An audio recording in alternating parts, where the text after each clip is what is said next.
programa de hoje está dedicado à professora Maria da Conceição Tavares, professora da Universidade Federal do Rio de Janeiro, UFRJ, professora emérita, que está aqui conosco para discutir os novos rumos da economia. Participa dessa entrevista o jornalista Davi Meric. Professora, muita gente questiona a questão do uso das reservas no controle cambial. Quer dizer, o Banco Central acumulou um volume muito bom de reservas, 280 bilhões de dólares, há um custo muito alto para carregar essas reservas em comparação dos juros externos com os juros praticados no Brasil, forma um custo elevado, e que acha que isso é uma maneira incorreta de se exercer uma política cambial. O que é que a senhora acha do uso... Isso não é uma política cambial. Não sei quem é que inventou que acumular reservas é uma política cambial. Uai, todos os países emergentes acumularam reservas. E não é política cambial nenhuma. É claro. Nós acumulamos reservas, a China acumulou reservas, toda a América Latina acumulou reservas. É uma política prudencial para uma crise externa. Um seguro contra uma crise. Claro, contra a crise. Por isso é que pela primeira vez, desde o século XIX para cá, nós conseguimos atravessar uma crise internacional sem entrar no buraco. Nós tivemos apenas um resfriado. A pneumonia foi deles. Antes era ao contrário, lembra? Agora, não é uma política cambial. Cada um tem a política cambial... Tem que ter o Banco Central, voltamos aí, tem que ter juro, controle de capital. A China faz uma política cambial que não tem nada a ver com reservas. Uma coisa é a política cambial, ela ancorou no dólar. Isto é a política cambial chinesa. Outra coisa é reservas. Ela tem, apesar de não gostar de ter dólares, não tem mais remédio, porque ela exporta em dólar. Então ela acumulou 1 trilhão e lá vai fumaça de reservas, que para ela também é uma droga. Eu diria que o custo de carregar a reserva chinesa é muito maior que o nosso. São 2 bilhões, 2 trilhões. Mas do qual talvez 1 trilhão e 800 seja dólar. Agora, já passaram alguns economistas no nosso programa. O problema é assim, já falou que não existe uma receita pronta. O que tem de entender o processo e ver como agir em cima dele. Mas tem que não dizer bobagem, sobretudo.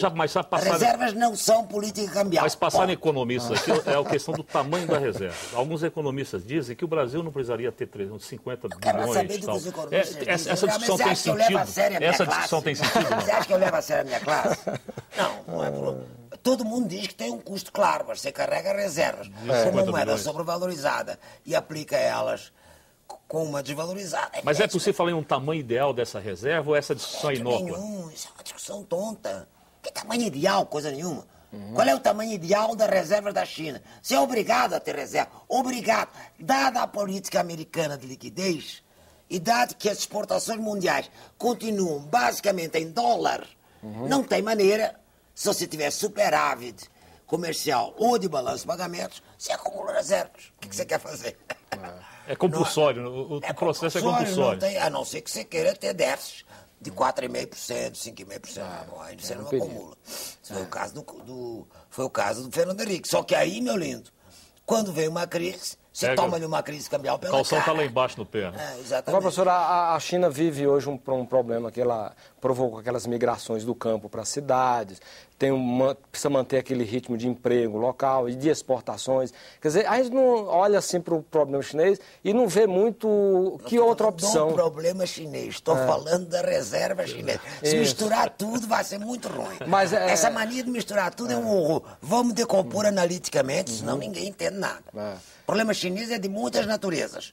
Estávamos discutindo as reservas. Eles também têm que acumular ainda em proporção maior que nós, porque não tem remédio. Mas a senhora vê alguma possibilidade de se mexer no yuan, dele mexer na cotação, desatrelar do dólar, ou isso é uma coisa inviável? Ele disse que é inviável, disseram que era inviável, que não estão dispostos a fazer um serviço para os americanos. Quando muito farão valorizações de 2%, 3%, claro, mas nunca isso aí não vai, não vão descolar. Meu bem, eles estão colados no dólar desde 1994. Foi a crise mexicana, a partir da qual se desencadearam uma série de crises cambiais e monetárias nos países emergentes. Como eles sofreram a crise, eles resolveram ancorar e fazer uma moeda formal, o renminbi, que converte o yuan. Não é que dolarizaram a economia, é que ancoraram a moeda deles no dólar. E aí, diz que não desancoram. Um dos custos disso, evidentemente, é que eles têm que acumular muito mais reservas que nós. Isso tem uma influência. Aquela política cambial é que tem influência nas reservas, e não o contrário, está claro? Não é as reservas que têm influência na política cambial, é o contrário. É a política cambial que tem influência nas reservas. Porque lá tudo é monstruoso, a própria dívida, só citou em 700 bilhões o que eles devem para fora. Né? Quer dizer, então, mas é dívida privada, né? Dívida ao setor privado, não é dívida a governo. Professora, nós também temos dívida do setor privado com o setor privado. A gente já passou mais ou menos sobre isso, mas dizem que o déficit em transações correntes esse ano deve ultrapassar 50 bilhões de reais. Isso preocupa? De dólares. Isso preocupa? Não, este ano eu já te disse que a mim o que me preocupou muito mais que o déficit em transações correntes é o que provoca isso. E é um crescimento desbragado das importações e um crescimento desbragado da remessa de lucros e juros das empresas multinacionais. Isso é que me preocupa. Então, claro, que adianta dizer isso preocupa? Sim, vamos à raiz. Que te preocupa é abstrato, não quer dizer nada. Me preocupa que se tomem medidas para limitar o crescimento desse déficit. Não é que o déficit de 2,5% do PIB preocupa, porque não pode ser financiado. Não, poder ser financiado pode, tanto que está sendo. E ainda sobra, está sendo com creces. Porque você financia o déficit de transações correntes e a conta financeira, isto é, a conta de capital, ainda é maior do que o necessário para isso. Você está entendendo ou não? Sim, claro. É isso aí. Professora, as receitas registradas pelo Brasil na conta de turismo, os gastos feitos aqui por estrangeiros que nos visitam, somaram no período de janeiro a setembro apenas 4,3 bilhões de dólares. Já as nossas despesas, os gastos de brasileiros feitos em viagem ao exterior, somaram 11,5 bilhões. Quer dizer, nossa receita cresceu 12% no período e a despesa aumentou 56%. Nego, vamos ficar em torno do câmbio o tempo inteiro? Ou vamos discutir o Brasil do futuro? O governo, que isso aí é tudo câmbio. Vocês só estão me perguntando sobre câmbio. Sobre o câmbio. Vocês não se dão conta, mas é isso que vocês estão me perguntando. É câmbio. É tudo câmbio. Então vamos passar para desenvolvimento? Eu diria, porque senão exatamente. torna a paciência. Claro. Mas e tudo isso é porque estamos excessivamente valorizados. Então é baratíssimo ir a qualquer parte do mundo. Claro.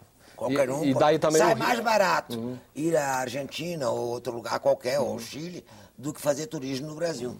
Então, o que a senhora está assinando para a gente tudo câmbio. É tudo câmbio. E a desindustrialização é o principal perigo dessa É o principal perigo. Exatamente. Esse aqui é o principal perigo.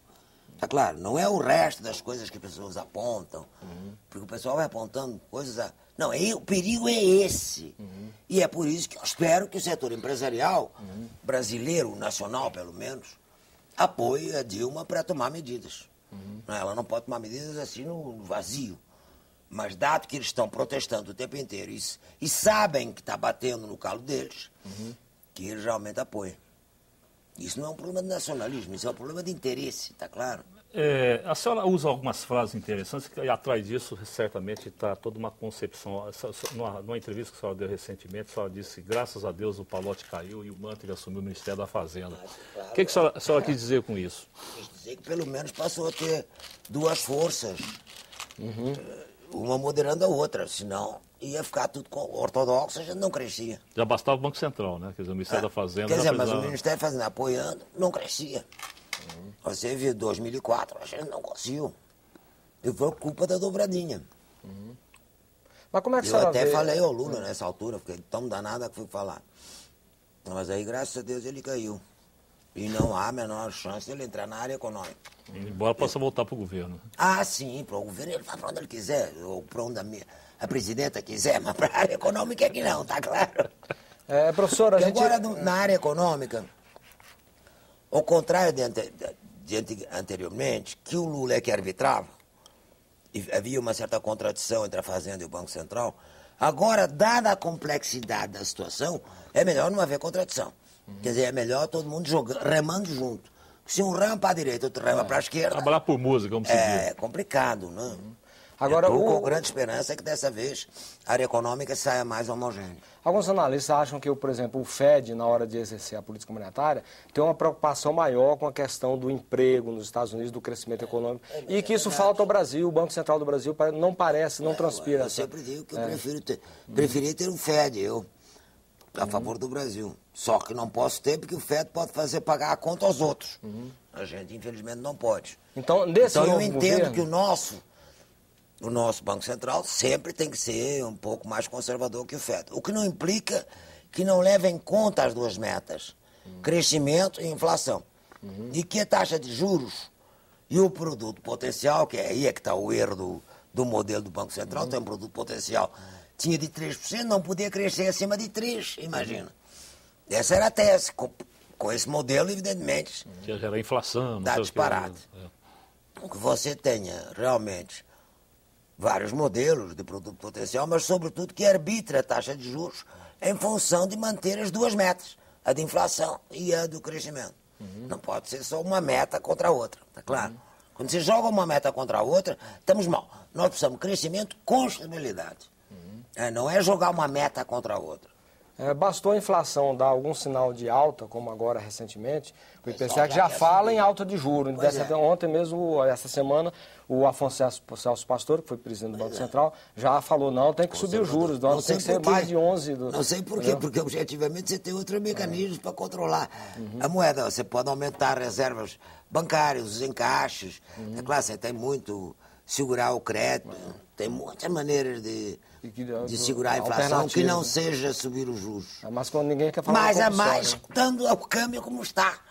Quer dizer, eles falam em subir os juros, independentemente do que aconteça com o emprego, com o produto e com o câmbio. Ora, juro e câmbio, meu lindo, são uma parelha que joga junto. Não dá para trabalhar. Depois se transforma num mito, né? Só trabalha em torno daquele Exatamente. mito. Né? Isso é típico. Professor, mas a senhora tem... Típico do pastor. Tem hora que sabe. nas intervenções que a gente lê da senhora, as entrevistas... Delfim nunca disse uma barbaridade dessa. Tem hora que eu vejo um pouco assim, um certo pessimismo da senhora em relação a quadros para ocupar o Banco Central. A senhora fala aqui para os próprios economistas... Bom, Delfim. Os próprios... a senhora fala que os economistas de esquerda, isso é a maioria não tem muita vocação monetarista de trabalhar a moeda e tal. A maioria jovem. Nós temos economistas nessa para ocupar o Banco Central? Temos economistas? Temos, desde logo na Fazenda temos vários. Temos o Coutinho, temos o Beluso, temos uma porção de economistas. Só falta de gente, não é? Não, é decisão política. Não. E só acha que a Dilma vai mexer? Sei, meu bem, não acho nada, não falei com a Dilma. Só é necessário, né? Só é necessário mudar, né? Como é necessário, e ela é uma pessoa racional, ela fará o que for necessário, com a prudência também necessária. Eu estou te dizendo, se não acham nada, chame o Delfim. Não precisa chamar a mim, que aí sim... Resolve um problema... Não resolve nada. Basta falar que eu iria para o Banco Central, já cai o câmbio. O desenvolvimento da América Latina e do Brasil. No próximo bloco, aguarde.